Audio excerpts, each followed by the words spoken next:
Bonjour et que la paix soit sur vous. Donc, le judaïsme, le christianisme et l'islam sont connus pour être les trois religions du livre. Donc, ils ont beaucoup de points communs. Ils sont reliés par exemple par le fait de croire en un Dieu unique. Cependant, la personne de Jésus fait débat. Donc, tout d'abord, dans le judaïsme, les Juifs croient en l'ensemble des prophètes d'Israël, dont Abraham, David, Moïse, comme on le sait, mais ils ne croient pas en Jésus et en Mohamed, que la paix soit sur eux, et ce sont pour eux des imposteurs. Donc ils attendent toujours leur Messie. Pour le christianisme, Dieu s'est fait homme et a envoyé au monde son Fils pour prendre les péchés du monde sur lui. Donc le Père, le Fils et le Saint-Esprit sont un. Dieu s'est incarné en Jésus. Le christianisme ne croit pas en Mohamed, qui est selon eux un imposteur. Ils attendent le retour de Jésus dans l'époque d'Armageddon, la guerre contre l'Antéchrist. Enfin, dans l'islam, Dieu aurait envoyé pour les musulmans 313 prophètes principaux sur toutes les terres, de Adam, le premier homme, à Mohamed, le sceau de la prophétie, le dernier prophète, paix et bénédiction sur lui. La différence avec les Juifs est que l'islam pense que tous les peuples du monde ont eu un prophète, que ce soit même l'Inde, la Chine, l'Occident, etc. Donc pas seulement Israël. Ainsi, les musulmans doivent croire à l'ensemble des prophètes classiques d'Israël, comme Abraham, Jacob, Salomon, David ou Moïse, entre autres. Il y en a 29 qui sont cités dans le Coran. Et parmi ces prophètes, Jésus est un grand prophète et le Messie d'Israël.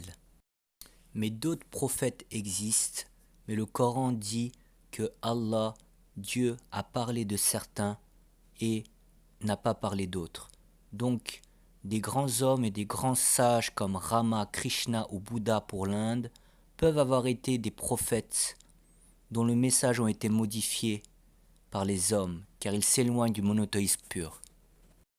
Et pour la Chine, les 5 empereurs mythiques, qui étaient à peu près moins 3000 avant Jésus-Christ, ou Confucius, peuvent avoir aussi été des prophètes de Dieu, car ils parlent du vieux ciel, qui est une notion qui est proche de notre image de Dieu.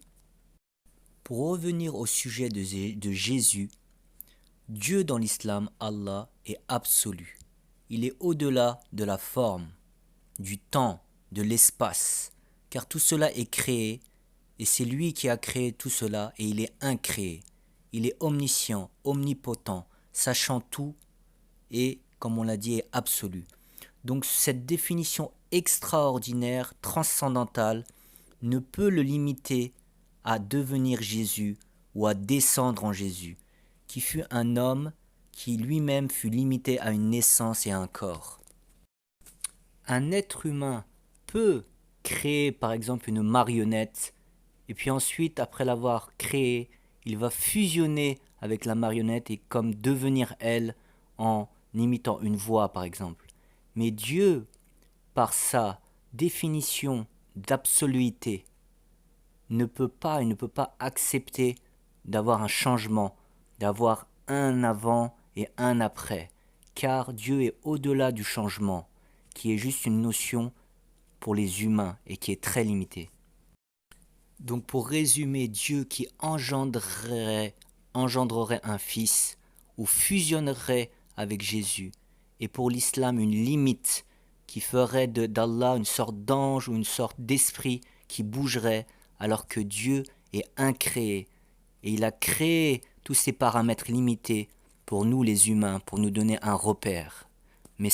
Donc Jésus est dans l'islam un des 5 plus grands prophètes de l'histoire, avec Abraham, Moïse, Noé et Mohamed, paix et bénédiction sur eux. Donc l'islam croit même au retour de Jésus à la fin des temps pour combattre l'antéchrist et le tuer, le borgne trompeur.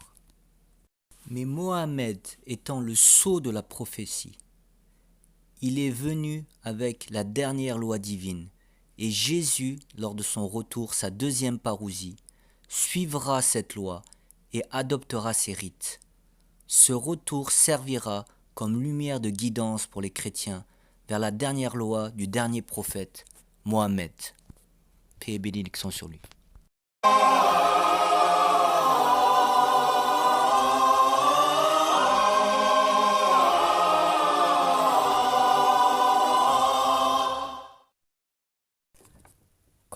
Quand on s'intéresse, on étudie une religion, il faut comprendre la culture de la religion.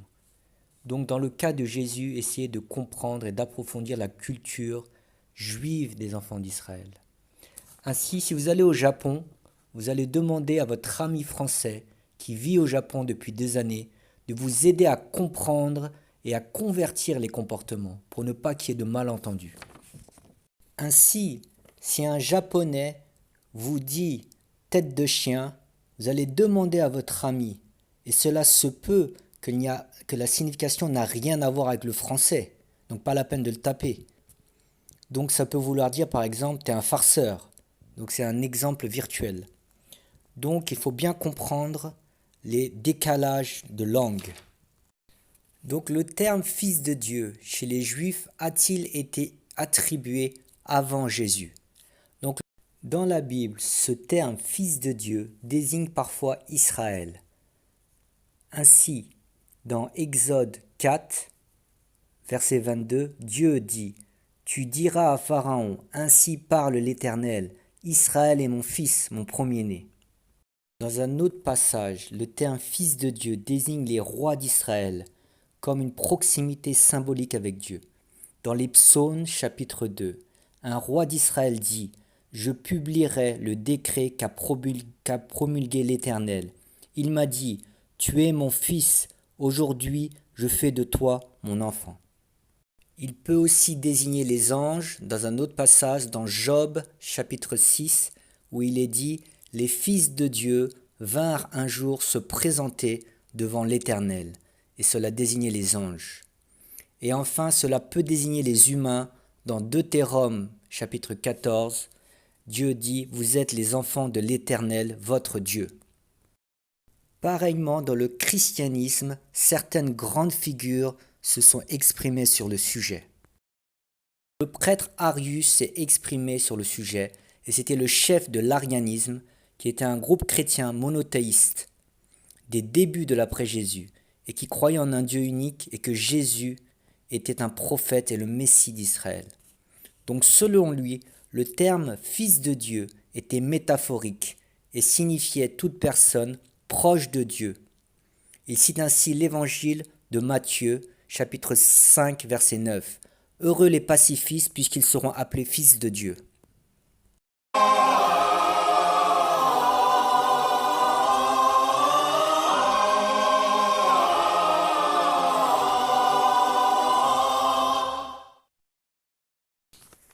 Les évangiles sont connus pour être au nombre de 4, les évangiles canoniques, car les apocryphes, il en existe plus d'une centaine. Donc les 4 évangiles canoniques sont, comme on le sait, Marc, l'évangile selon Marc, Luc, Matthieu et Jean. Mais en réalité, les évangiles sont 2, car les 3 premiers évangiles, que sont ceux de Marc, Luc et Matthieu, sont synoptiques, c'est-à-dire qu'ils sont presque identiques, on peut presque les greffer les uns sur les autres. Et de ces 3 évangiles, Jésus est décrit comme un prophète et un guérisseur, donc un prophète proche de ce que l'islam dit. Et ce serait l'évangile de Jean, dont l'authenticité n'est pas indiscutable, qui aurait parlé de Jésus en tant qu'être surnaturel. Cependant, que ce soit dans les 3 évangiles synoptiques ou dans l'évangile de Jean, plusieurs passages de l'évangile montrent que Jésus est totalement soumis à Dieu et n'est pas la même personne. Ainsi dans Jean chapitre 17 verset 3, il dit « Or la vie éternelle, c'est qu'ils te connaissent toi, le seul vrai Dieu, et celui que tu as envoyé, Jésus-Christ. » Donc Jésus s'auto-détermine comme un envoyé, puisqu'il dit « celui que tu as envoyé, Jésus-Christ ». Dans un autre passage, l'évangile selon Marc, chapitre 12, verset 29, Jésus dit « Jésus lui répondit, Le premier de tous les commandements, c'est « Écoute Israël, le Seigneur, notre Dieu, est le seul Seigneur ». Dans un autre passage, Jean chapitre 20, verset 17, Jésus dit « Ne me retiens pas, car je ne suis pas encore monté vers le Père. Va trouver mes frères pour leur dire que je monte vers mon Père et votre Père, vers mon Père et votre Père, vers mon Dieu et votre Dieu. » Donc là, les paroles sont claires. Ensuite, dans Jean chapitre 14, verset 28, il dit « Je m'en vais à mon Père, car mon Père est plus grand que moi. » Donc tout cela est clair. Et ensuite, sur la croix, comme on le sait, Jésus a dit « Seigneur, pourquoi m'as-tu abandonné ?» Cette parole est pour les musulmans, attribuée à Jésus, mais ne venant pas de Jésus, car pour les musulmans, Jésus n'a pas été crucifié. Mais c'est l'homme qui l'a dénoncé, qui au moment de la dénonciation, Dieu lui a donné le visage de Jésus, et Jésus fut élevé au ciel, tandis que son dénonciateur fut crucifié. C'est pour cela que cette parole, qui n'est pas digne d'un grand prophète, qui désespère en disant « Dieu, pourquoi m'as-tu abandonné ?» ne vient pas de Jésus, mais de son dénonciateur.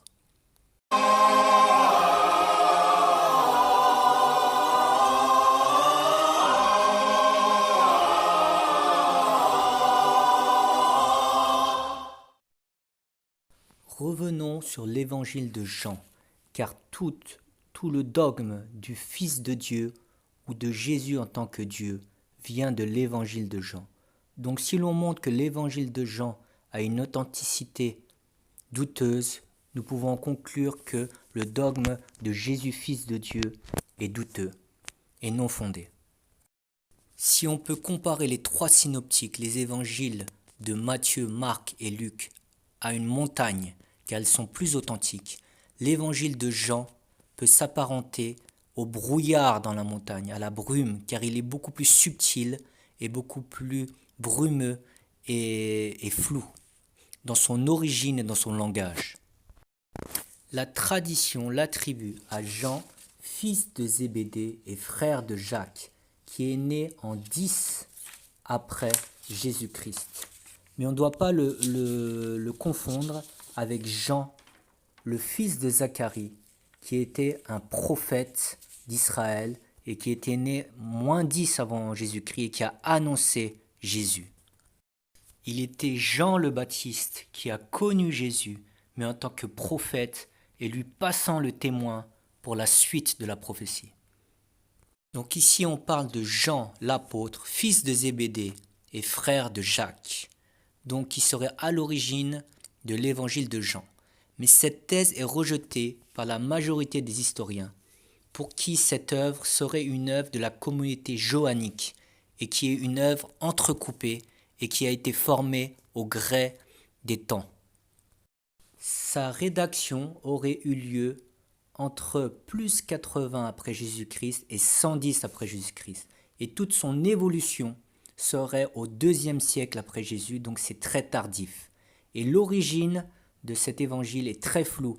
Elle pourrait venir d'une communauté appelée la communauté johannique, qui aurait même rien à voir avec Jean l'apôtre, mais qui viendrait du monde helléniste grec. Et il pourrait venir, selon d'autres sources, de Jean le presbytre, presbytre qui veut dire Jean l'Ancien. Cet évangile est très différent des trois autres par sa composition, son style poétique, sa théologie et ses sources. Donc d'abord au niveau historique, c'est un brouillard, car ni le nom de l'auteur ni celui de l'apôtre Jean n'apparaît dans cet évangile. Du chapitre 1 à 20, il n'y a aucun auteur. Et au chapitre 21, on parle de l'auteur comme le disciple bien-aimé de Jésus. Donc l'attribution de disciple bien-aimé est très subjective et a passionné le 2e siècle après Jésus. Et ce n'est qu'à la moitié du 2e siècle qu'on l'attribue à Jean officiellement. Et à la fin du 2e siècle, il y a un ajout et on retrouve des vulgates où le nom de Jean est mentionné. Mais c'est très tardif. Un autre exemple est que dans le chapitre 21, Jésus et Pierre parlent de la mort du disciple bien-aimé. Donc cet évangile est fragmenté et n'a pas été fini en tout cas par l'auteur, mais par un disciple. Donc c'est un puzzle. Si on cite des experts, Raymond Brown, pour lui, cet évangile a été rédigé en 4 périodes. Donc comme on l'a dit, la première période entre 80 à 110 après Jésus-Christ. Donc c'est très tardif par rapport aux 3 autres évangiles. C'est l'évangile du 2e siècle après Jésus. Et pour Geza Vermes, l'évangile de Jean ne peut pas avoir été l'œuvre d'un témoin oculaire de Jésus. Ensuite, au niveau du sens, c'est aussi un brouillard mystique. L'évangile de Jean est plus mystique, avec un langage ayant parfois un double sens entre le réel et la métaphore, comme des couches imbriquées ou des poupées russes où les sens sont multiples.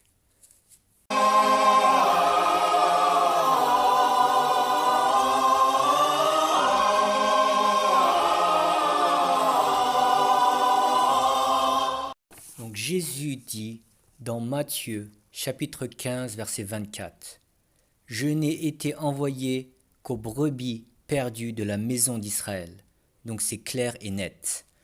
Ensuite, les versets que l'on ne peut comprendre que par rapport au contexte de l'époque et au vocabulaire des enfants d'Israël.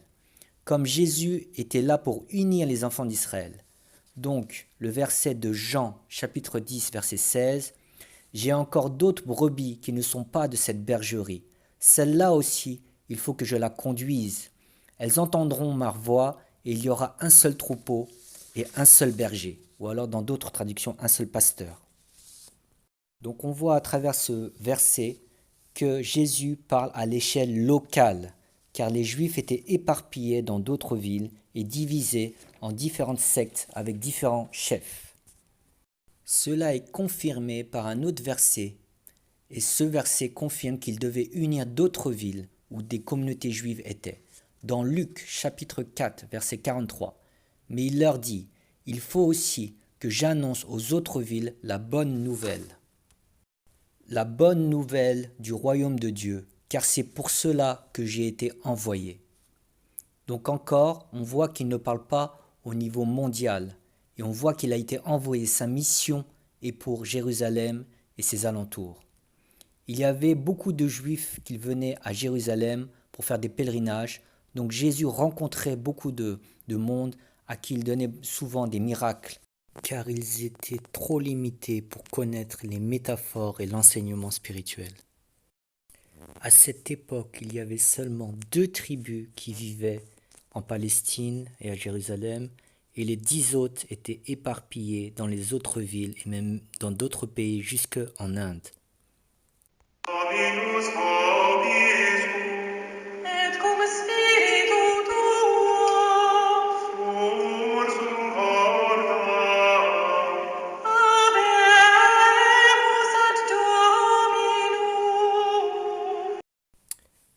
La recherche sur la question est un vrai défi, car les écrits et personnes sont comme un puzzle. Donc par exemple, l'évangile de Jean, où le nom de Jean n'est pas mentionné, mais seulement le mot « le disciple bien-aimé ». Donc c'est un peu un mystère qu'il faut rechercher. Ensuite, Jacques. Est-ce que c'est Jacques le majeur, fils de Zébédée?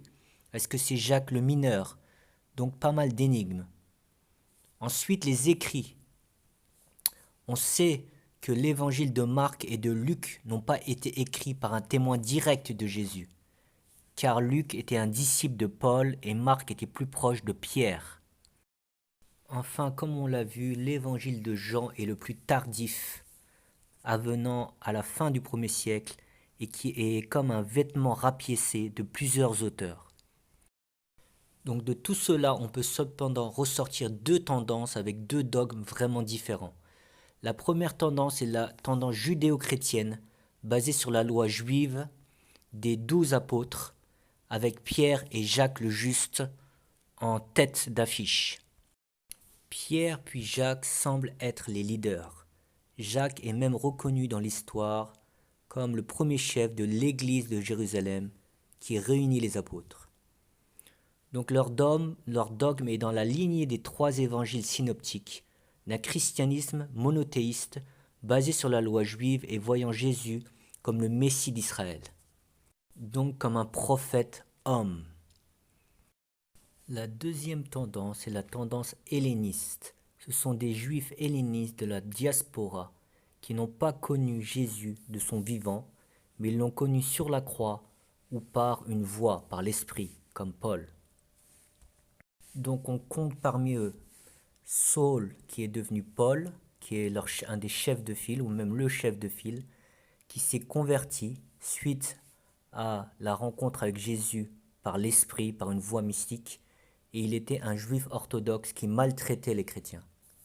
Ensuite, Luc, qui est son disciple, qui malgré qu'il a écrit un évangile et les actes des apôtres, n'a pas connu Jésus de son vivant. Leur dogme est plus basé sur le surnaturel de Jésus comme Fils de Dieu et Dieu incarné, et sur l'obsession de la conversion des païens sans que ces derniers ne suivent la loi. La loi est pour eux secondaire. Enfin, les 7 diacres hellénistes qui n'ont pas connu non plus Jésus vivant, mais seulement sur la croix. Et Étienne fut le plus zélé et fut le premier martyr. Leur attitude était très foufou et provocateur contre le temple et les autorités. Donc il faut bien distinguer leur attitude avec l'attitude des apôtres qui étaient plutôt en bons termes au départ avec le temple. Et dans les actes des apôtres, cela est distingué puisque quand il y eut le martyre de Étienne et la poursuite des diacres, les actes des apôtres dit « Il y eut une grande persécution contre l'église de Jérusalem, sauf les apôtres. » Donc dans Actes chapitre 8 verset 1, il précise « sauf les apôtres ». Donc ça veut dire contre les 7 diacres. Donc on voit qu'il y avait 2 clans à l'intérieur du même groupe de l'église de Jérusalem. Donc les 7 diacres étaient plus foufous et plus provocateurs contre le temple de Jérusalem. Donc pour la tendance monothéiste des 12 apôtres judéo-chrétiens, donc il y a les 3 synoptiques qui voient Jésus comme le Messie d'Israël. Et il y a aussi des apocryphes comme les Didaches, qui signifie l'après Jésus, et l'évangile de Thomas, qui est aussi plus monothéiste, car il existe près de 50 évangiles apocryphes. Donc ensuite, Jacques le Juste est un personnage très important, puisqu'il fut le premier chef de l'église de Jérusalem, mais c'est un personnage un peu occulté dans le christianisme moderne, car son épître ne parle pas de la Trinité, ni de la résurrection, ni du sauvetage de Jésus sur la croix pour l'ensemble des pécheurs. Luther, le fondateur du mouvement protestant, parle même de l'épître de Jacques comme un épître de paille. Et il pense que ce n'est pas un apôtre. Donc on voit vraiment l'opposition. Donc déjà, dès le premier verset, Jacques dit et commence par « Jacques, serviteur de Dieu et du Seigneur, donc du Sieur Jésus, aux 12 tribus de la diaspora, salut ».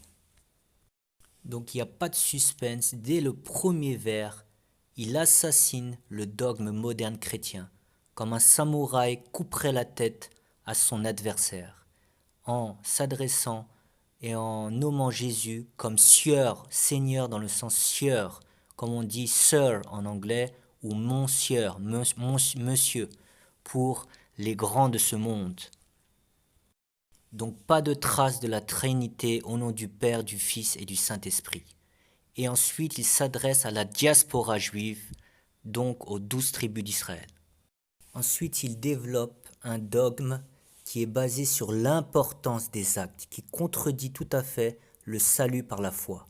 Donc dans Jacques chapitre 2 versets 14 à 26, il dit « À quoi sert-il,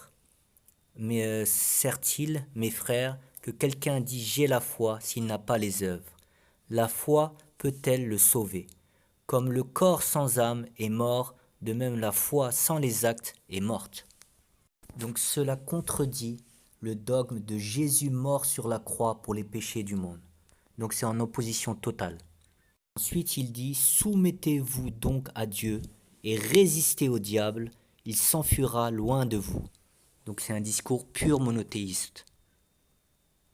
Donc ensuite l'autre apôtre majeur est Pierre, qui fut encensé par Jésus et qui a dit Pierre comme la première pierre sur laquelle je bâtirai mon église. Donc Pierre déjà était un juif qui appliquait la loi juive.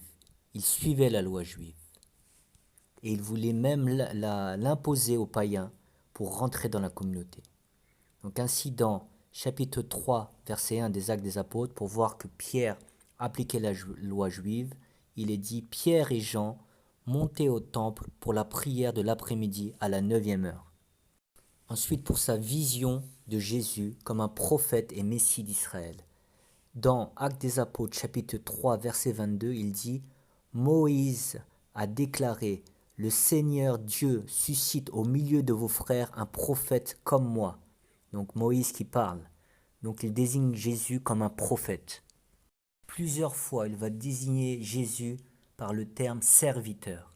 Dans Acte 3, verset 15, il dit « Le Dieu d'Abraham, d'Isaac et de Jacob, le Dieu de nos pères, a glorifié son serviteur Jésus. » Et dans Acte 3, verset 26, Acte 2, verset 27, Acte 4, verset 30, il désigne Jésus comme un serviteur de Dieu. Et dans Jean 6, verset 69, il dit « Tu es le Christ, le Saint de Dieu ». Après, dans d'autres passages, il désigne comme fils de Dieu, mais comme on l'a vu au début de la vidéo, dans le sens de proche de Dieu, d'élu de Dieu. Ce nom de fils de Dieu qui pouvait être appliqué tantôt à Israël, tantôt aux anges, ou tantôt à des gens proches de Dieu. Enfin, il dit dans Acte 2, verset 22, « Jésus de Nazareth, cet homme à qui Dieu a rendu témoignage devant vous par les miracles. » Donc il a dit cet homme.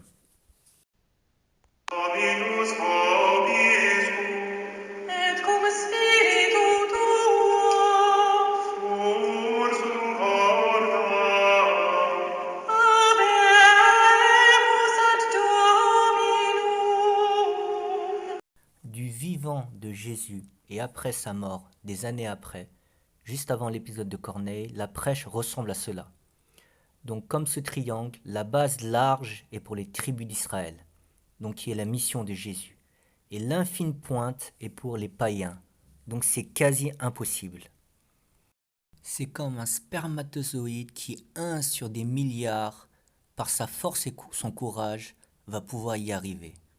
Ou c'est un petit peu comme Koh-Lanta, le parcours du combattant, comme on le voit un peu de nos jours, les enquêtes de plusieurs années par des rabbins pour rentrer dans le judaïsme. C'est un peu le billet du loto. Ainsi du vivant de Jésus, l'épisode de la Cananéenne dans l'évangile de Marc chapitre 7 versets 24 à 30 et dans l'évangile de Matthieu chapitre 15 versets 21 à 28.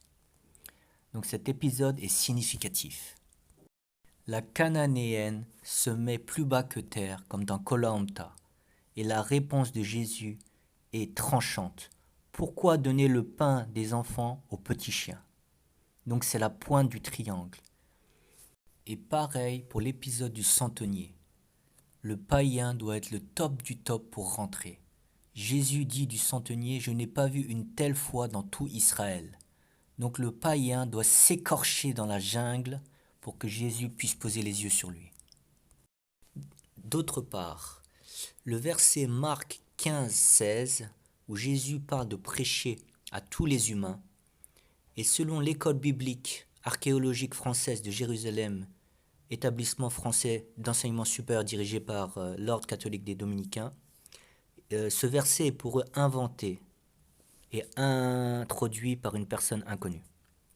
Louis Ségon, ces passages de Marc du vers 9 à 20 ne sont pas dans tous les manuscrits et certains manuscrits ont une fin différente.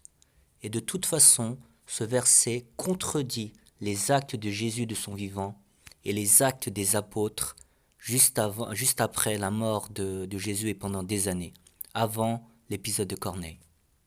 En effet, on voit que l'attitude des apôtres pendant des années montre que Jésus leur a dit de prêcher aux 12 tribus et seulement aux 12. Donc déjà, Jacques, dans son épître, s'adresse aux 12 tribus. Ensuite, l'épisode des langues de feu, le miracle, sont des langues de la diaspora des 12 tribus.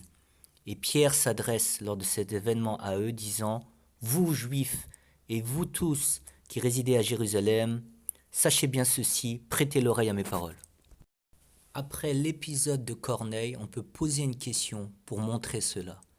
Donc la question est, quelle fut la réaction des apôtres judéo-chrétiens lorsqu'ils apprirent l'épisode de Corneille, l'épisode de Pierre avec Corneille? Il y a deux choix. La première est qu'ils eurent une réaction normale et banale, puisque Jésus leur avait déjà dit d'aller aux païens. Réponse 1. La réponse 2 est qu'ils lui firent des reproches et qu'ils furent en colère contre lui. Donc la réponse est, bien sûr, qu'ils furent en colère contre lui, ils lui firent des reproches, comme dans les Actes des Apôtres. Donc cette réaction est tout à fait normale et montre que Jésus leur a donné l'ordre d'aller aux 12 nations et pas aux païens. Donc Dieu a bien envoyé Jésus pour les 12 tribus d'Israël, mais comme au temps de Moïse, il ouvre aussi parfois aux non-juifs par une petite porte que l'on nomme les prosélytes.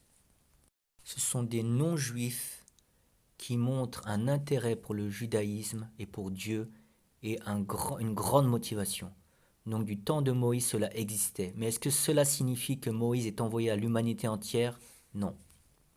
Donc enfin, la finalité et l'accomplissement de l'acceptation des païens dans l'église de Jérusalem et le concile de Jérusalem pour fixer des règles. Mais le concile de Jérusalem ressemble-t-il à l'entrée des convertis comme dans le christianisme moderne? Non, car il y a des règles. Jacques a émis 3 conditions. Manger cachère, interdit de manger la viande non saignée. L'interdit des sacrifices aux idoles et l'interdit de l'immoralité sexuelle, donc de l'acte sexuel en dehors du mariage.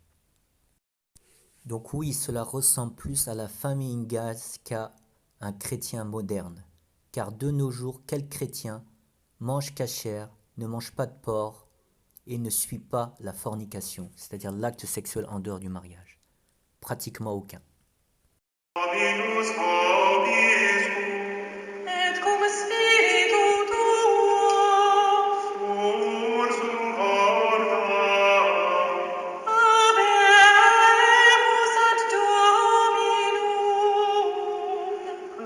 La destruction du temple de Jérusalem par les Romains, la mort de Jacques et de Paul seront des tremblements de terre et des événements majeurs qui vont marquer le passage de la première à la seconde génération.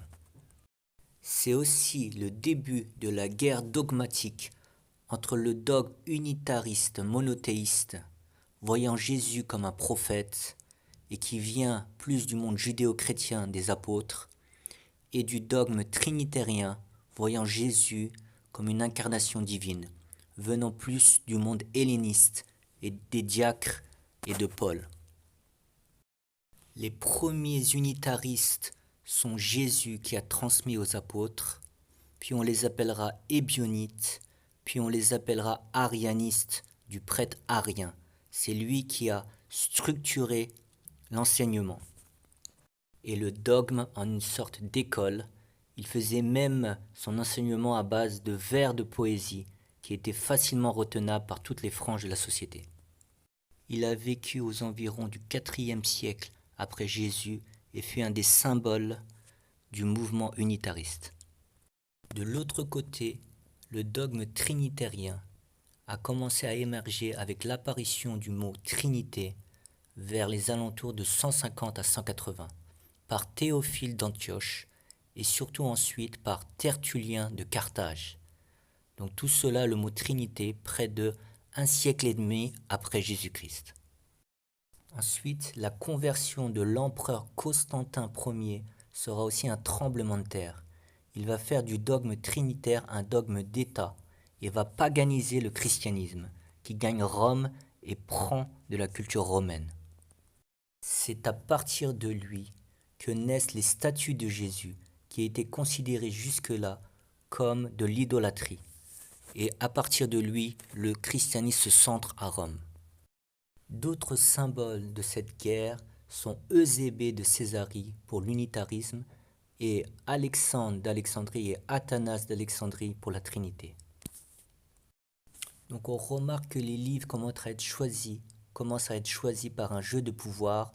Ainsi les 4 évangiles semblent être favorisés, et d'autres comme l'épître de Jacques sont mis de côté car ils appuient sur l'importance des actes. Les livres choisis sont choisis selon le dogme dominant d'une zone ou d'une époque. Ainsi que l'on se situe au 2e, 3e ou 4e siècle, les hérésies ne sont pas les mêmes. Les livres rejetés varient, ce sont des règlements de compte. Chacun tord la barre de fer selon sa vérité. Ainsi, un tel est excommunié à Rome peut être relevé à Antioche. Par exemple, Marcion, qui porte à Rome vers 140-150 après Jésus-Christ, ses 10 lettres de Paul en repart excommunié. Mais le comble du sort, il est retenu comme base pour l'église syriaque, et il y fonde son église et son corpus. Selon qu'elle vient d'Orient ou d'Occident, les listes de livres ne sont pas les mêmes. Les églises orientales fonctionnent longtemps avec 22 livres et les églises occidentales avec 27 livres. Et cette guerre dogmatique a aussi lieu dans la falsification des évangiles entre copistes. Par exemple, dans Jean 1, 34, le verset qui dit « Et j'ai vu et j'ai rendu témoignage qu'il est le Fils de Dieu ». La version Papyrus P106 ne comporte pas le mot Fils de Dieu, mais serviteur de Dieu.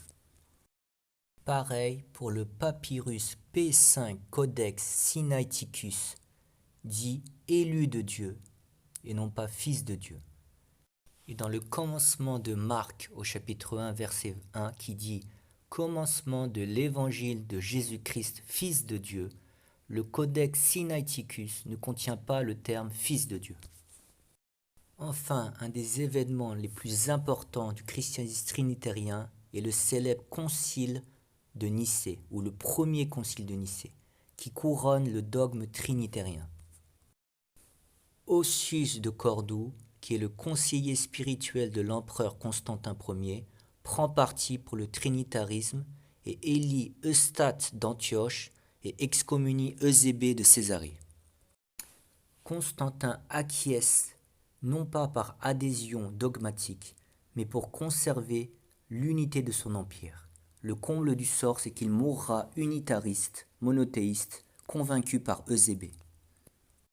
Tout cela est officiellement enregistré par écrit sous la forme du symbole de Nicée, qui est la confession de foi du concile de Nicée, où on adopte l'incarnation de Dieu en Jésus, qui est officiellement adopté.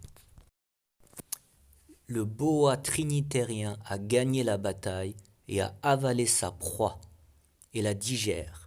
L'arianisme ne disparaîtra que sous Clovis en 500 après Jésus-Christ. Et ainsi, de siècle en siècle, on va oublier cette bataille et la faire disparaître, tel que de nos jours, on croit que le monothéisme sans Trinité n'a jamais existé dans le christianisme.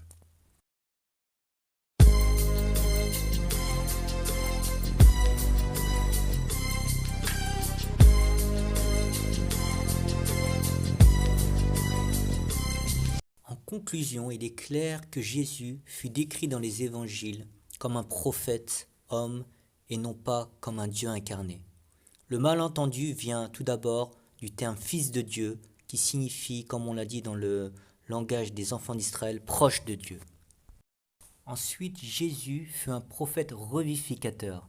C'est un terme que je développe dans ma vidéo Le point commun des religions, que je vous mets en lien. En résumé, les prophètes revivificateurs ont un langage plus subtil que les prophètes patriarches, qui sont là pour créer une civilisation. Donc le langage de Jésus était réservé à une élite spirituelle. C'est un langage plus subtil. C'est pour cela qu'autour de lui, il a surtout ses 12 disciples, et les autres ne comprennent pas les métaphores. Les termes de type, les mots que je prononce viennent du Père et non de moi, sont des termes d'un vocabulaire très connu dans le monde des voies spirituelles, de la gnose appartenant à d'autres religions. Dans toutes les voies spirituelles, il y a eu des sages qui ont dit cette phrase. mais cela ne signifie pas que Dieu s'incarne en Jésus ou en Krishna ou en un autre, mais cela signifie qu'ils sont inspirés par Dieu. Tous les mots viennent de Dieu. Enfin, la dernière origine est que ce dogme de la Trinité fut développé par la frange helléniste. Et ce n'est pas un hasard, puisque la Grèce a un mode de pensée très fantasmagorique, faisant même avoir des aventures entre eux à des dieux. Que Dieu nous préserve. Ces dieux ayant des histoires passionnelles dignes de Dallas. Pour le deuxième axe de réflexion, la mission de base de Jésus fut de son vivant de guider les 12 tribus d'Israël. Puis Dieu a étendu sa miséricorde aux païens, mais avec des conditions et des règles.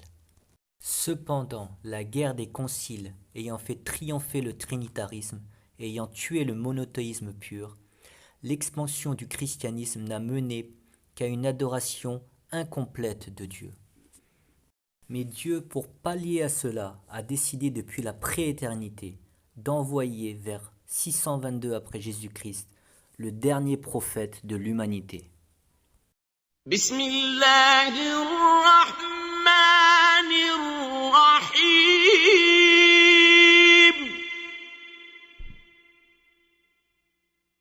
قل هو الله أحد